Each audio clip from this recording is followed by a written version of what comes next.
몬테나의 얼어붙은 황야에서 바람이 아닌 무언가가 울부짖고 있었다. 인간도 동물도 아닌 동굴 깊은 곳에서 메아리치는 날카롭고 갈라진 들려주기를 애원하는 소리였다. 38세의 사냥꾼 콜트 해링턴은 고독에 단련된 사람이었다. 그 소리를 우연히 듣게 되었을 때 그는 눈과 침묵 속에 묻히길 누군가가 원했던 비밀 속으로 들어서게 될 줄 몰랐다. 그가 발견한 것은 단지 독일 셰퍼드 한 마리가 아니었다. 생존자였다. 사슬에 묶이고 피를 흘리며 서리와 함께 사라지도록 버려진 존재였다. 그러나 그를 구하는 것은 모든 것을 걸어야 하는 일이었다. 누군가는 이 개가 살아나지 못하도록 극단적인 조치를 취했기 때문이다. 그들은 예상하지 못했다. 곧 태어날 유대감을. 이건 단순한 구조가 아니다. 이는 심판이다. 이야기를 시작하기 전에 이 영상을 좋아하고 어디서 보고 있는지 댓글로 알려주세요. 함께 이 여정을 공유합시다. 눈이 더 세게 내리기 시작했다. 소나무 사이로 속삭이며 남자의 피부가 재킷 아래로 긴장하게 만드는 섬뜩한 방식으로 38세의 김민주는 대화보다 침묵이 더 편한 사람이었다.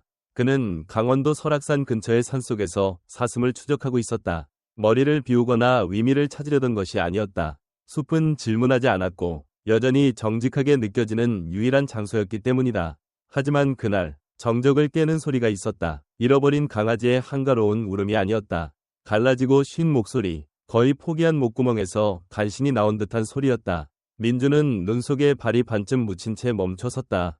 또 한 번의 울음, 이번엔 낮고 절박했다. 그는 고개를 돌려 능선을 바라보았다. 코요테일 리 없고 평범한 동물 소리처럼 메아리치지도 않았다. 돌 속, 텅 빈, 숨 막히는 돌에서 튕겨 나오는 듯했다.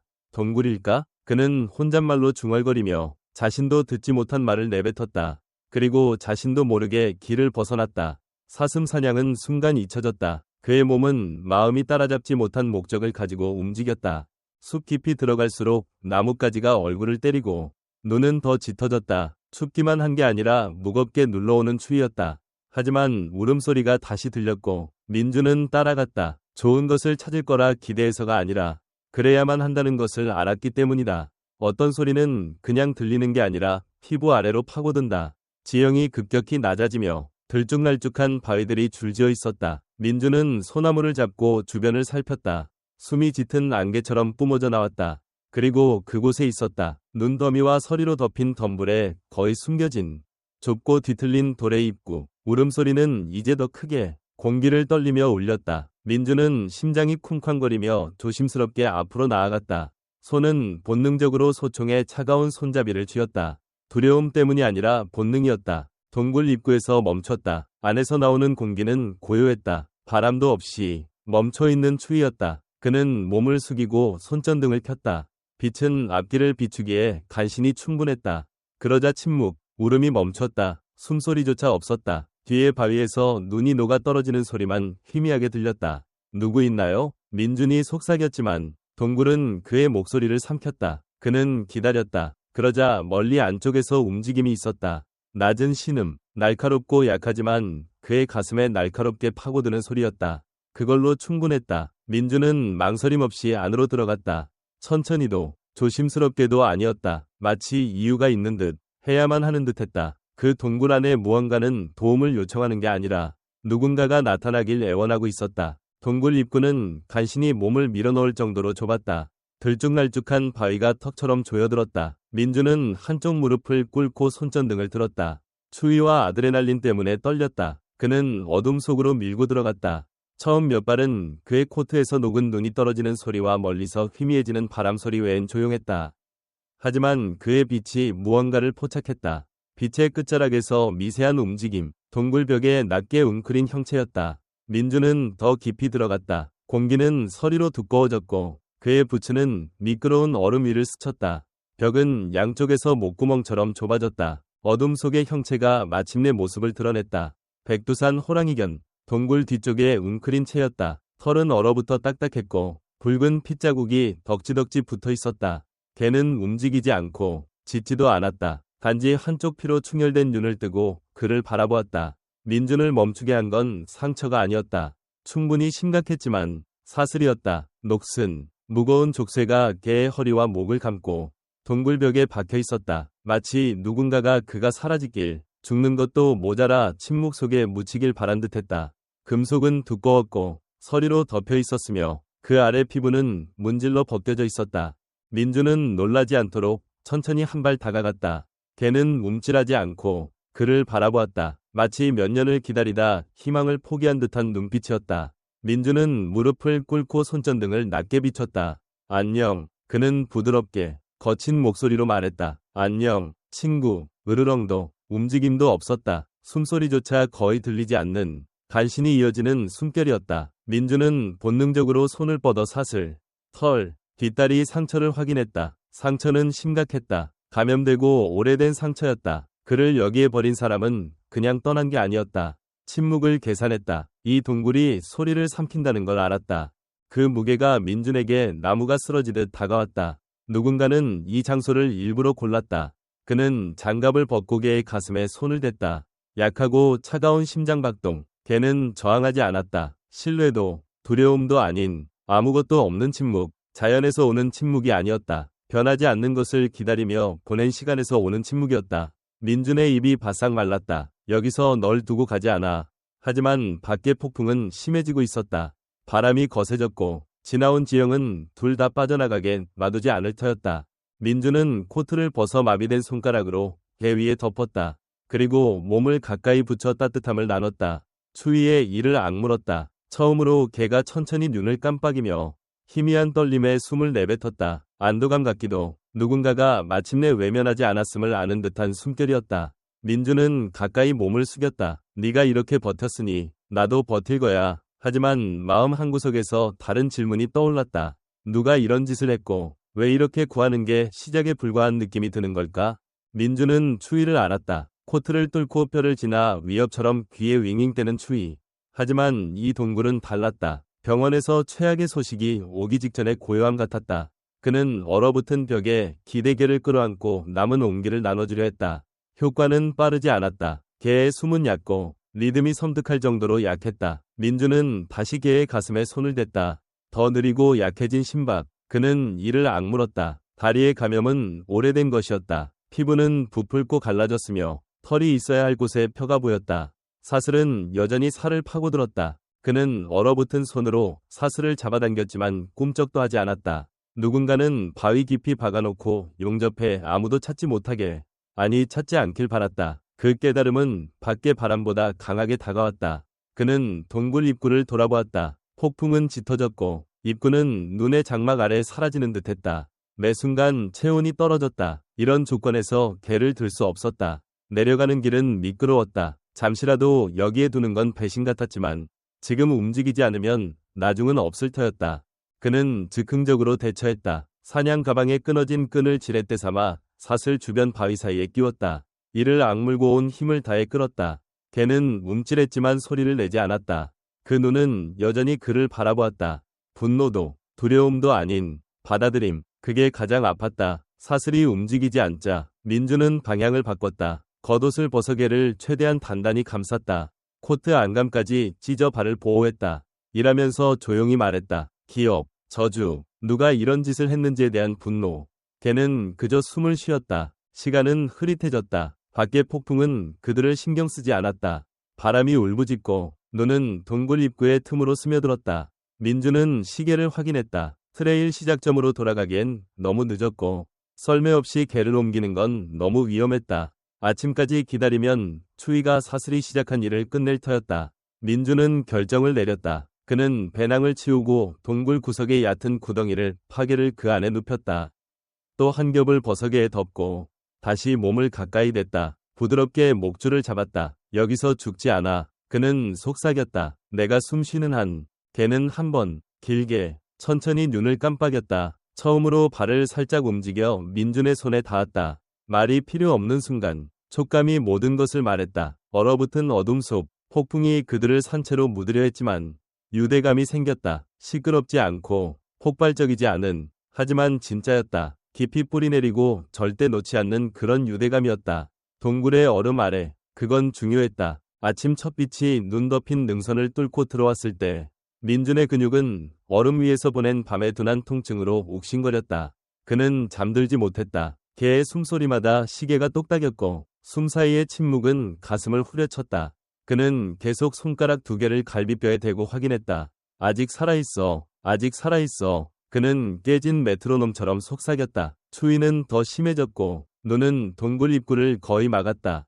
바람이 틈으로 씩씩거렸다. 민주는 더 기다릴 수 없음을 알았다. 1시간 더 동굴에 있으면 둘 다 아무도 잊지 않을 헤드라인이 될 터였다. 그는 약속을 하고 일 시작했다. 마지막 마른 옷을 버석의 다리에 단단히 감았다. 필요 없는 장비는 구석에 쑤셔 넣어 짐을 줄였다. 밖에 눈 속에 얕은 구덩이를 파괴를 보호할 공간을 만들었다. 잠시라도 떠나는 건 잘못된 선택 같았지만 선택은 분명했다. 이 지형을 걸어서 개를 옮길 수 없었다. 그는 썰매가 필요했다. 능선 아래 2.5km쯤에 오래된 사냥 초소가 있었다. 반쯤 무너지고 잊혀졌지만 캔버스 썰매를 포함한 기본 장비가 있었다. 계획이 아니라 도박이었다. 하지만 그게 전부였다. 떠나기 전 그는 개 옆에 쭈그리고 앉았다. 개의 눈은 거의 뜨이지 않았지만 열리자 가슴을 뚫는 무언가가 느껴졌다. 공황도 고통도 아닌 신뢰였다. 나와 함께 버텨. 민준이 속삭였다. 지금 포기하지 마. 그는 달렸다. 눈은 잔혹했고 얼음은 모든 구비마다 달라붙었다. 민준의 다리는 매 발걸음마다 타올랐다. 그는 몇 번 넘어졌고 맨 나뭇가지와 날카로운 바위에 몸을 지탱했다. 한 번은 무릎이 부서질 뻔했다. 이를 악물고 소리를 질렀지만 멈추지 않았다. 고통도 시간도 없었다. 오직 앞으로였다. 47분 후 그는 초소에 도착했다. 문은 얼어붙어 반쯤 닫혀 있었지만 억지로 열었다. 안으로 쓰러지며 증기와 숨을 뿜었다. 구석에 반쯤 묻힌 썰매가 있었다. 먼지투성이에 금이 같지만 쓸만했다. 밧줄도 확인하지 않고 어깨에 메고 다시 폭풍 속으로 들어갔다. 생존 이상을 쫓는 사람처럼 동굴로 돌아왔을 때 거의 2시간이 지났다. 그의 심장은 가슴을 찢을 듯했다. 그는 구덩이 옆에 무릎을 꿇고 개가 움직이는 걸 보았다. 경련, 신음, 숨소리. 민주는 웃었지만 흐느낌처럼 들렸다. 그는 떨리는 손으로 얼굴을 닦고 말했다. 좋아, 친구. 그거야. 내가 필요한 거야. 조심스럽게 개를 썰매에 실었다. 코트로 덮고 단단히 묶었다. 보물을 고정하듯. 그 순간 정확히 그렇게 느껴졌다. 돌아오는 길은 더뎠다. 눈은 그를 거칠게 몰아쳤고 썰매는 고르지 않게 끌렸다. 민준의 다리는 몇 번이나 무너졌다.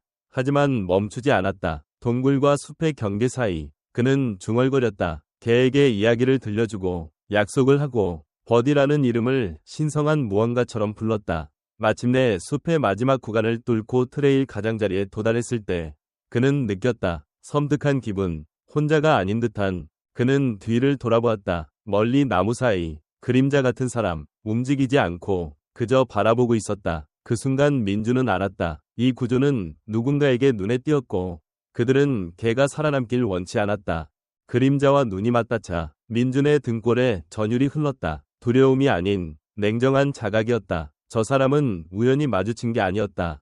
돌처럼 굳어 숲속에서 길 잃은 사람치고는 너무 침착했다. 민준의 본능이 날카로워졌다. 그는 썰매를 트럭으로 끌고 소총을 손에서 떼지 않았다. 뒤의 숲은 고요했다. 새도 눈 밟는 소리도 없었다. 그 섬뜩한 정적만이 남았다. 다시 돌아보았을 때 그림자는 사라졌다. 아침 안개 속으로 증발한 듯했다. 하지만 그 흔적은 민준의 마음에 무겁게 남았다. 그는 개를 낡은 픽업 트럭에 실었다. 눈 밑의 소리, 부츠 밑의 삐걱거림이 더 날카롭게 들렸다. 누군가가 그가 살아 돌아오길 원치 않는다는 걸 알 때 나는 소리였다. 그는 문을 쾅 닫고 시동을 걸었다. 엔진이 기침하듯 켜졌고 타이어가 신선한 눈 위를 밟았다. 그는 본 것을 과도하게 생각하지 않으려 했다. 하지만 불안은 연기처럼 따라왔다. 포장도로로 접어들기 직전 사이드미러에 무언가가 보였다. 트레일 끝에 주차된 검은 트럭. 번호판도 헤드라이트도 없이 숲을 향해 기다리듯 서 있었다.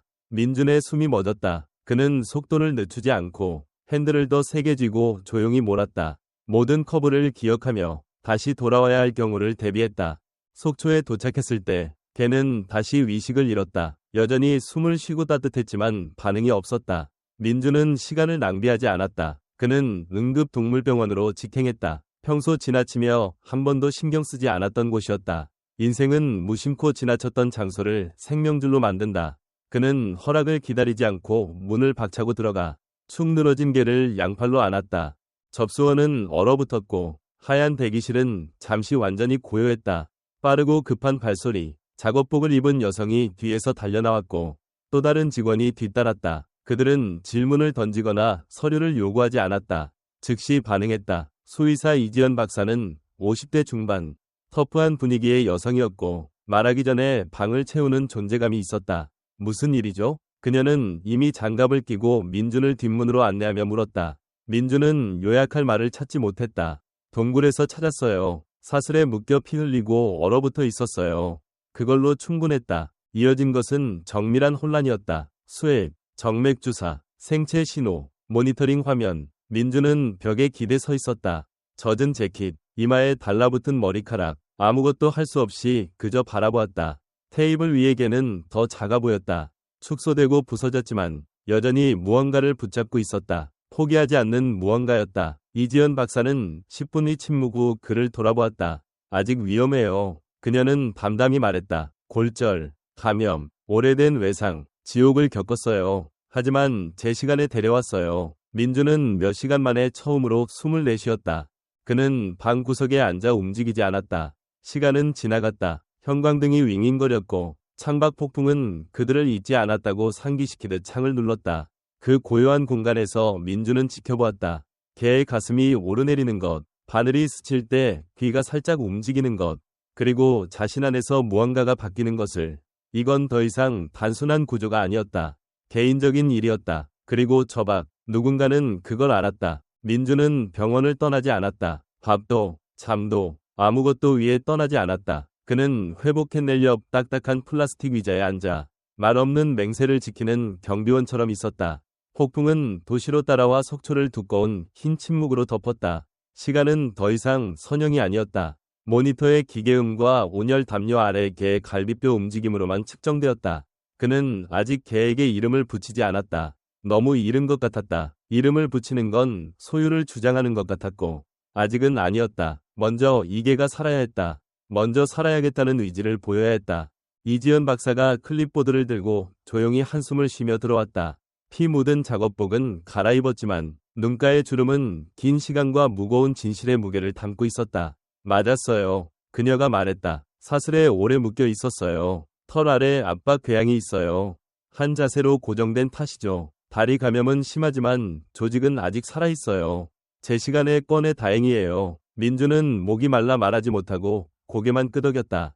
그녀는 캔넬 안에 잠든 형체를 보았다. 사슬 상처는 우연이 아니에요. 누군가는 시간을 들여 그랬어요. 목, 갈비뼈, 옆구리에 흉터가 있어요. 덫이 아니에요. 고의적인 구속이었어요. 민준은 힘겹게 삼켰다. 고문이었다. 그녀는 그를 정정하지 않았다. 그날 밤 병원은 조용했다. 다른 동물도, 앞쪽 직원도 없었다. 폭풍 중 전력이 한 번 깜빡였지만 민준은 거의 알아차리지 못했다.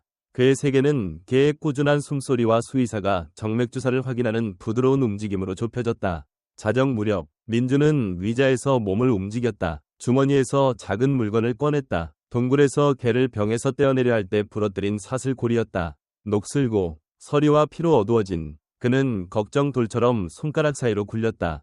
그 무게, 그 역사를 느꼈다. 그때 들렸다. 짖음도, 낑낑거림도 아닌 낮고 으르렁거리는 소리. 민준은 놀라 고개를 들었다. 개는 그를 보지 않았다. 이제 깨어. 눈동자가 정면 창문을 향해 고정되어 있었다. 민준은 조심스럽게 다가가 개의 시선을 따라갔다.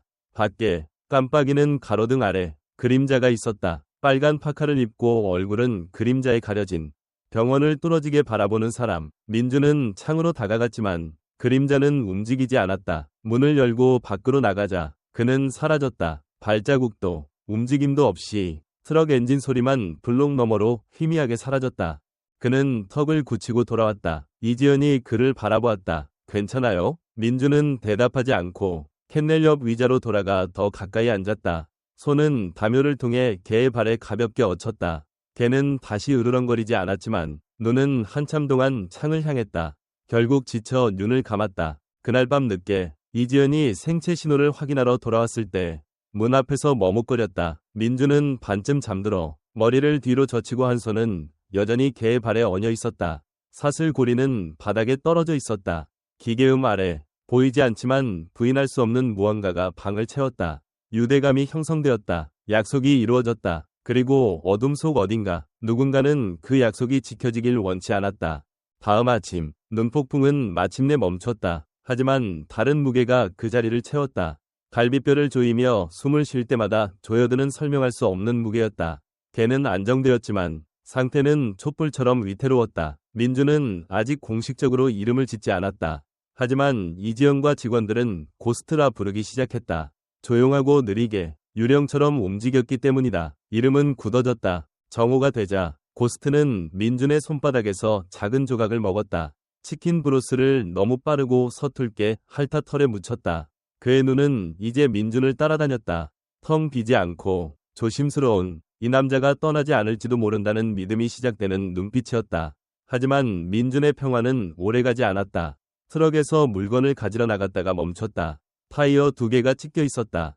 단순한 펑크가 아니었다. 사이드월에 깨끗하고 깊은 칼자국, 고무에 새겨진 메시지였다. 그리고 더 분명한 메시지가 앞유리에 있었다. 장갑 낀 손가락으로 서리에 새겨진 글씨.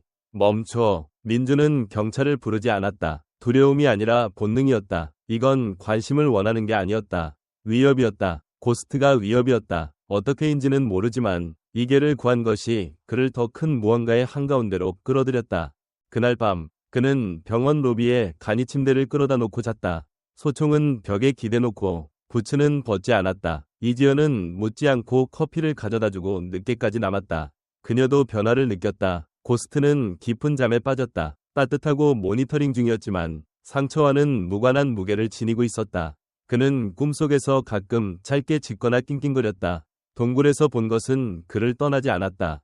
민준이 눈을 감으려 할 때 고스트가 움직였다. 고통이나 날카롭게가 아닌 경계하며 그는 고개를 들고 낮고 깊게 으르렁거렸다. 민준은 그의 시선을 따라갔다. 정면 창문, 주황빛 가로등 아래 전날 밤의 그 남자, 빨간 사냥 재킷, 어깨를 고추 세운 바라보는 동상처럼 민준은 천천히 일어나 창으로 갔다. 문을 열자 그는 사라졌다. 눈 위 발자국도 타이어 자국도 없었다. 죽은 듯한 침묵뿐이었다. 그 순간 깨달았다. 이건 우연이 아니었다. 의도적이고 관찰된 것이었다. 안으로 들어오자 이지연이 손에 무언가를 들고 있었다.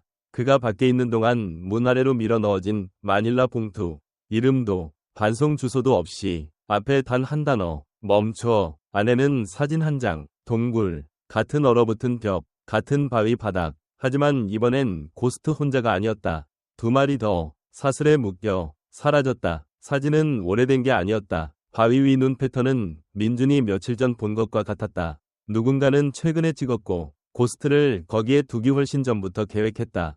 민준의 위장이 꼬였다. 이건 단순한 잔혹함이 아니었다. 패턴이었다. 의식이었다. 메시지였다. 그리고 민준은 그것을 방해했다. 그는 그날 밤 말을 하지 않았다. 고스트의 캔넬 옆에 앉아 손을 그의 등에 가볍게 얹고 사진을 답이 없는 듯 바라보았다. 이제 분명했다. 고스트는 피해자가 아니었다. 목격자였다. 그리고 누군가는 그를 다시 침묵시키기 위해 무엇이든 할 준비가 되어 있었다.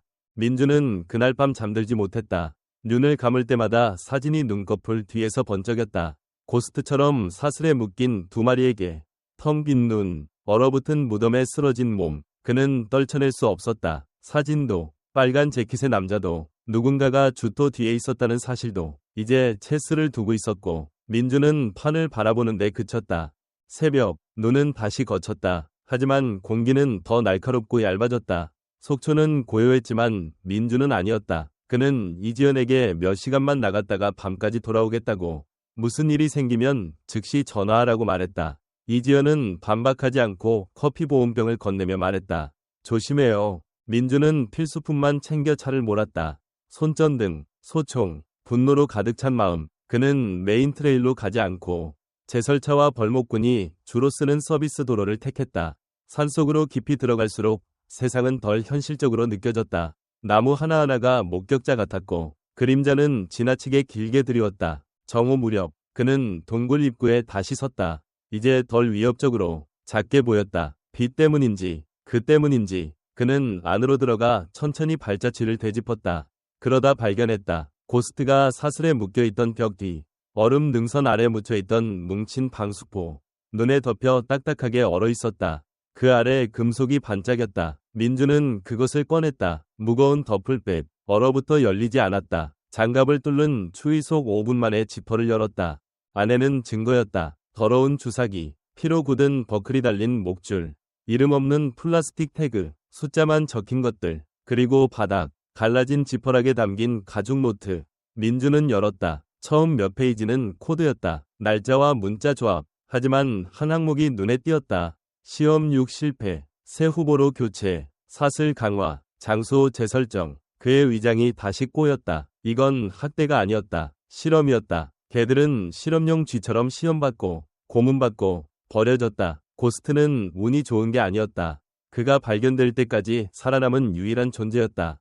노트는 점점 더 어두워졌다. 기아 상태의 행동 관찰, 고립 반응, 스트레스 저항 수준. 그는 손을 떨며 닫았다. 그리고 멀리 동굴 벽에 처음엔 놓쳤던 것을 보았다. 무작위가 아닌, 동물의 공황이 아닌, 패턴화된 긁힘, 반복된 단어, 발바닥이 피를 흘릴 때까지 새겨진 도움, 수십 개. 고스트는 기다리기만 한 게 아니었다. 말하려 했다. 민주는 벽에 손을 대고 이마를 도래댔다. 이 동굴은 무덤이자 감옥이었다. 누군가는 그렇게 설계했다. 춥고 고립되고 침묵, 아무도 찾지 않을 곳. 고스트가 지금까지 그가 떠나려 할 때 마지막 디테일이 눈에 들어왔다. 입구 근처 매끄러운 바위 선반 위에 놓인 버려진 게 아닌 의도적으로 둔 물건. 깨끗하고 최근의 탄피 하나. 상징이자 메시지였다. 민주는 노트를 꽉 쥐고 나왔다.